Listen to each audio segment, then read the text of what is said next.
కూడా అన్ని వర్గాలకు న్యాయం చేసే విధంగా ఈరోజు సంక్షేమ పథకాలు తీసుకురావడానికి వారి స్ఫూర్తితోటే సందనూతలపాడు నియోజకవర్గం బీడి నిడమానూరులో డాక్టర్ బిఆర్ అంబేద్కర్ జయంతి సందర్భంగా అంబేద్కర్ విగ్రహానికి పూలమాలలు వేసి ఘనంగా నివాళులర్పించారు. ఈ సందర్భంగా పంతులు శ్రీనివాసరావు మాట్లాడుతూ బడుగు బలహీన వర్గాల అభ్యున్నతికి అంబేద్కర్ చేస్తున్న త్యాగాలు కృషి వల్లనే నేడు వారు ఉన్నత స్థాయికి చేరుకున్నారని పేర్కొన్నారు.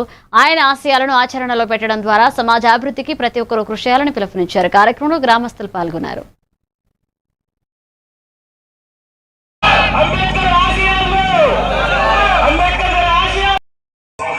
అంబేద్కర్ అంటే భారతదేశంలోనే నంబర్ 1 ప్లేగాంచిన ఒక వ్యక్తి, ప్రపంచ ఖ్యాతి గాంచిన వ్యక్తి.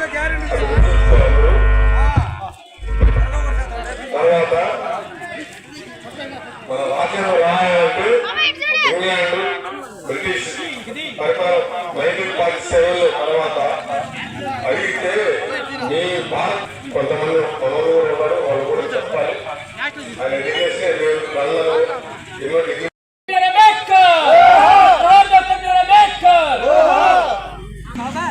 తన యొక్క బాల్యంలో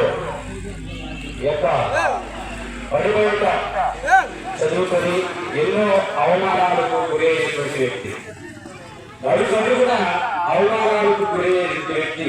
ఈ యొక్క అవమానాలను భరిస్తూ నేను చదువుకొని ఎలాగైనా ఈ యొక్క నిమ్న జాతులని పైకి తీసుకురావాలని చెప్పండి.